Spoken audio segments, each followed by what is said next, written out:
Колунда турган бул кадимки арча бутагы. Улуу ата бабалардан калган укмуштуудай уламыш айтылат.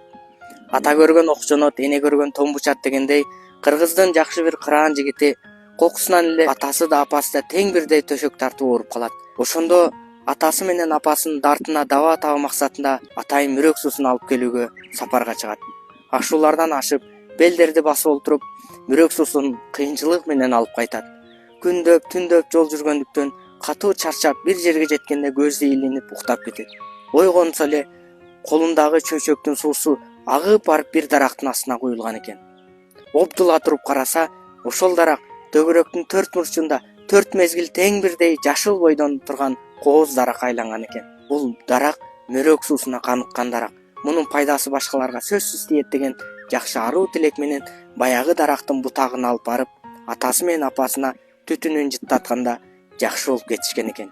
Ошол күндөн ушул күн арча жытын биз колдонуп келебиз.